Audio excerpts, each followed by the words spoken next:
Le DAF Fresh Morning, c'est 104.5 tonnes de bonne humeur. Tous les matins sur Urban FM. La meilleure radio de la capitale. La meilleure radio de la capitale. Vous êtes sur les 104.5 Urban FM, la station urbaine. Je suis avec Jean-Paul. Jean-Paul, bonjour. Bonjour. Comment tu vas ce matin? Ça va. Très Et à la forme? Oui, toujours. Comme je te disais ce matin, hier, c'était le 8 mars. Oui. Le jour là, le vol. Le MH370 a disparu. d'Indonesian Airlines. Mais la même année. De la Malaysia Airlines. Malaysia Airlines, la même année, ils ont perdu 2 vols. Oui, il y a un qui avait été abattu au-dessus de l'Ukraine. Il passait dans la zone de l'Est, dans le Donbass.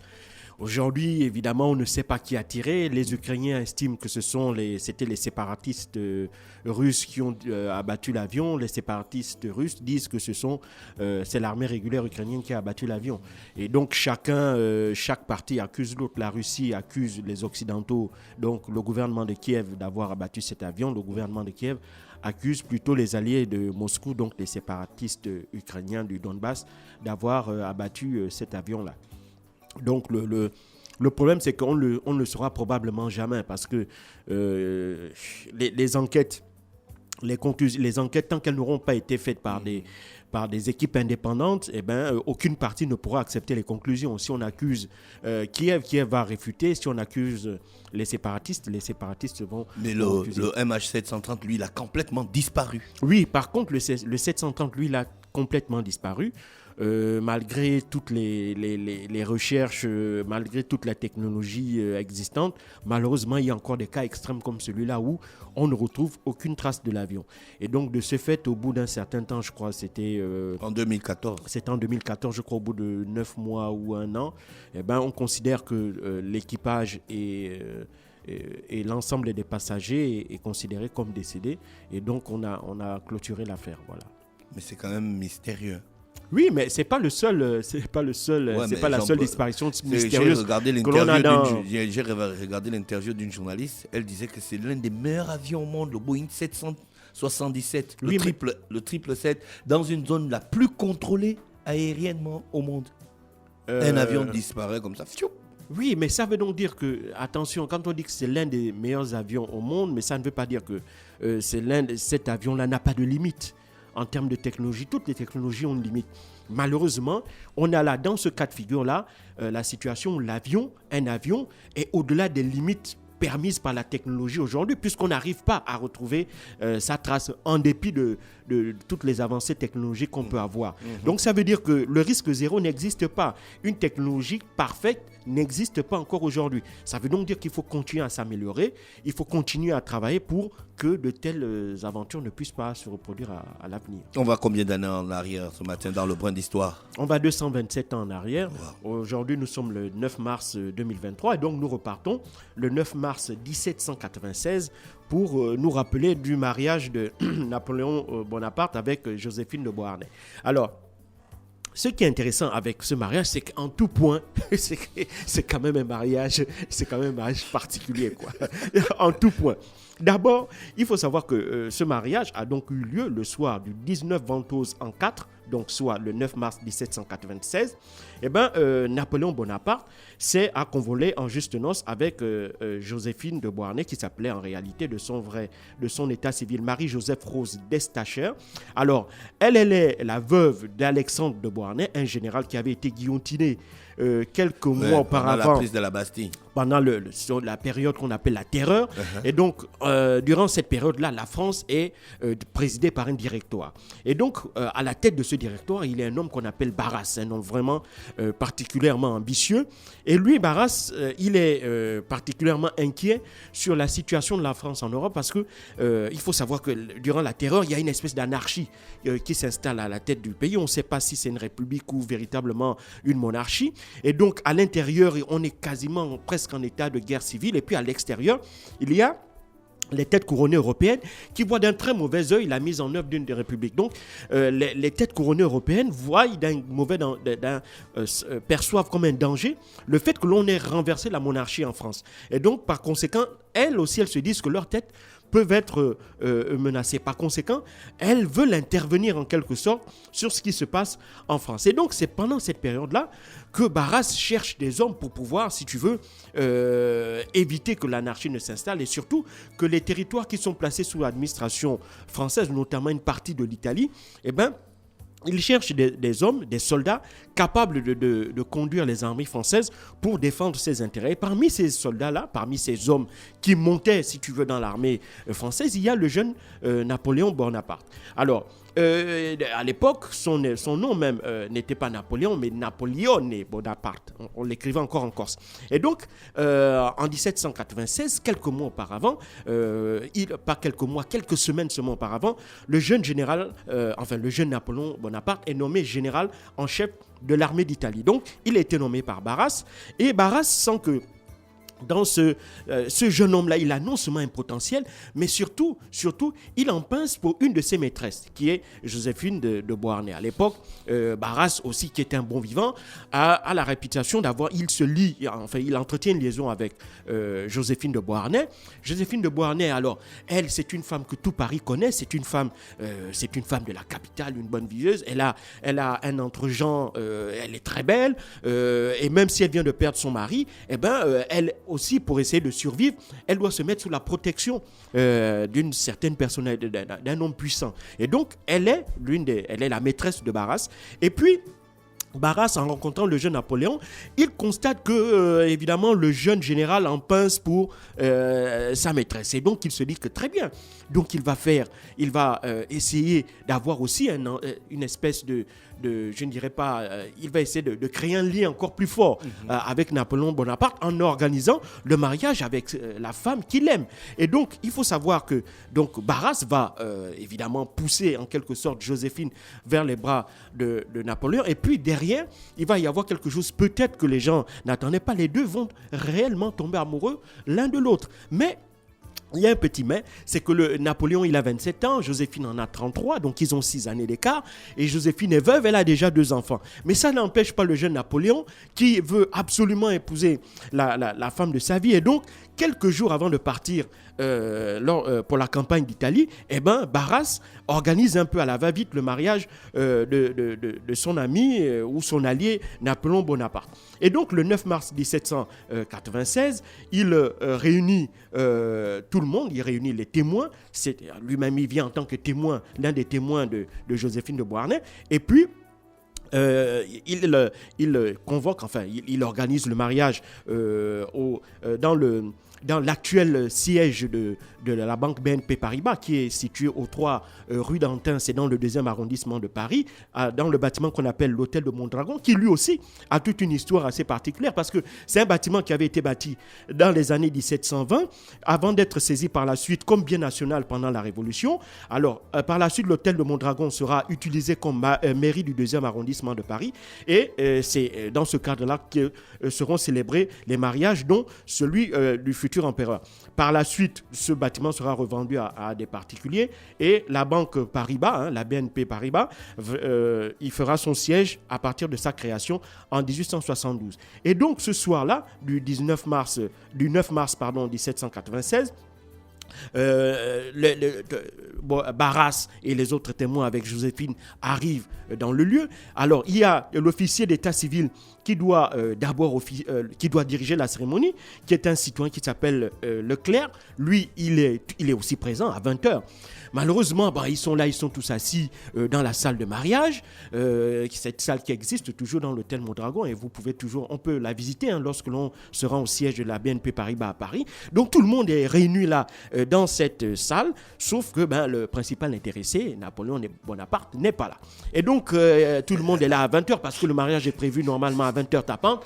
Tout le monde est là, sauf le jeune Napoléon Bonaparte. Mais il faut comprendre, on est à quelques jours de son départ pour la campagne d'Italie, et donc il faut préparer cette campagne-là. Et donc le jeune, il a un agenda, comme on dirait, surchargé. Et donc tout le monde attend, 20h, 20h30, 21h, 21h30. Et puis l'officier Leclerc, le citoyen Leclerc, qui devait normalement officier cette cérémonie, il se sent un peu fatigué, donc il décide d'aller se reposer en attendant l'arrivée de Napoléon et de son témoin. Et donc, c'est aux alentours de 22 heures que Napoléon Bonaparte arrive. Il descend de son cheval accompagné de son aide de camp, arrive dans la salle, se tourne vers celui qui prend la place du citoyen Leclerc, qui s'appelle Colin Lacombe, qui est aussi un membre du directoire, comme Barras. Il lui dit, mariez-nous tout de suite. Colin Lacombe, qu'est-ce qu'il fait? Au lieu d'aller même réveiller Leclerc, lui, il est un peu surpris, il décide lui-même d'officier le mariage. Comment? À la place du citoyen Leclerc. Et donc, c'est comme ça que le mariage va se faire. Et même quand on regarde l'acte d'état civil de ce mariage-là, en réalité, c'est un mariage juridiquement qui devrait être annulé parce qu'il est plein d'irrégularités. D'abord, sur les âges des deux. D'abord, sur le nom de Napoléon. Il l'écrit en Corse, alors que la Corse fait partie de la France. Donc, normalement, c'est le français qui fait partie de la Corse, parce que la Corse a été rachetée par la France à la République de Gênes. C'était le 5 février 1768. Et donc, Napoléon, qui est né un an plus tard, normalement, est citoyen français. Donc, ce n'est pas Napoléon Bonaparte qu'on devrait écrire, c'est Napoléon Bonaparte en français. Donc, déjà, dans le nom la manière d'écrire le nom, il y a un problème. Le deuxième problème, c'est que il ne donne pas son âge réel. Pourquoi? Parce qu'en réalité, Joséphine, comme je l'ai dit, a 6 ans de plus que lui. Oui. Et donc, pour ne pas, si tu veux, pour ne pas jeter un espèce de déshonneur sur son épouse, donc il ne peut pas normalement se marier à une femme qui est plus âgée que lui. Ça ne serait pas bien vu dans la société française. Donc, qu'est-ce que les deux tourtereaux vont faire? Ils vont modifier leurs âges. Napoléon Bonaparte va, lui, passer de 27 ans à 28 ans et Joséphine de Beauharnais, elle va passer de 32 à 28 ans. Donc, elle va réduire son âge de 4 ans, alors que Napoléon va se vieillir d'1 an, de telle sorte que les deux tourtereaux, au moment de leur mariage, est 28 ans. Et donc, il faut aussi savoir que le fait que Napoléon Bonaparte ait modifié sa date de naissance sur son acte de mariage, il perd de facto la citoyenneté française. Parce que il a mis sur son acte de mariage qu'il est né le 5 février 1768. Donc, avant que la France n'achète la Corse. Et donc, il devient donc de facto, en réalité, un citoyen italien et non pas un citoyen français. Et ensuite, il faut savoir que par la suite, le lieu même, ce n'est plus une mairie aujourd'hui, c'est le siège de la banque BNP Paribas. Et puis, et même cet acte de mariage aujourd'hui, il est toujours visible. Ceux qui passent par le siège de BNP Paribas à Paris, s'ils demandent le lieu où se trouve la salle de mariage, et ils peuvent accéder et voir véritablement cette pièce, ce document-là. Mais attention, ce n'est pas le document original, parce que en 1871, il va y avoir de violents incendies qui vont détruire une bonne partie des registres d'état civil de la commune de Paris. C'est la période qu'on appelle les incendies de la commune de Paris en 1871. Et les registres originaux de l'acte de mariage de Napoléon Bonaparte et de Joséphine de Beauharnais avaient été en réalité détruits à ce moment-là. Et puis, il faut savoir que donc Napoléon Bonaparte, il arrive, le mariage se fait par le citoyen par le citoyen Lacombe à la place de Leclerc. Et puis une fois que le mariage et les différents témoins aussi paraphent, et puis il faut aussi ajouter que l'aide de camp de Napoléon, un jeune capitaine qui lui normalement n'aurait pas dû parapher l'acte de mariage parce qu'il n'avait pas l'âge requis de 21 ans, lui aussi on va lui faire avoir 21 ans pour qu'il puisse parapher cet acte de mariage en tant que témoin de Napoléon Bonaparte. Et une fois que l'acte est paraphé, donc tout le monde se sépare, il n'y a pas de fête, il n'y a même pas un verre d'honneur, rien n'est organisé. Napoléon rentre directement avec Joséphine, sa femme, et puis ils vont chez lui parce qu'il doit convoler, il doit passer la nuit de noces parce que le lendemain, très tôt, il doit partir aller se battre en Italie. Et donc, c'est ce mariage-là rocambolesque, quand on regarde la manière dont il s'est fait, qui va quand même être un mariage assez solide, en dépit de tout. Lorsque Napoléon Bonaparte va décider de se faire couronner empereur en 1804, c'est là où, évidemment, il va être un peu rattrapé, parce que pour être couronné empereur, il faudrait être marié à l'église. Et donc, c'est la raison pour laquelle il va convoquer le pape. Le pape va d'abord, dans un premier temps, refuser d'organiser ce mariage-là. Pourquoi? Parce que Joséphine de Beauharnais, elle est veuve, elle a déjà 2 enfants. Donc, pour lui, elle n'est pas elle n'est pas en capacité, elle ne correspond pas à ce que l'Église donne comme règle pour qu'elle soit impératrice. Mais Napoléon va jouer de son autorité en imposant par la force aussi bien déjà son couronnement à lui, parce que toutes les têtes couronnées de l'Europe ne voulaient pas entendre parler de Napoléon empereur, donc il va le faire par la force. Et pour être reconnu comme étant souverain, il fallait que ce soit le pape lui-même qui préside à ce couronnement-là. Et c'est ce qu'il va faire. Il va convoquer le pape Pie IX à l'époque, il va le convoquer à Paris et il va lui imposer aussi bien, il va s'imposer à lui aussi bien comme empereur que son épouse Joséphine comme impératrice. Mais avant ça, ils vont d'abord donc se marier secrètement à l'église, et à la suite de cela, en 1804, il va se faire couronner et par la suite, lui-même, il va couronner Joséphine. Malheureusement, ce mariage-là ne va durer que 13 ans. Pourquoi ? Parce que Napoléon, il va constater que Joséphine de Beauharnais n'était pas en capacité de lui donner un héritier. Et donc, et même là, il va vraiment mettre du temps avant de décider de la répudier. Parce que, évidemment, c'est une femme qu'il aime.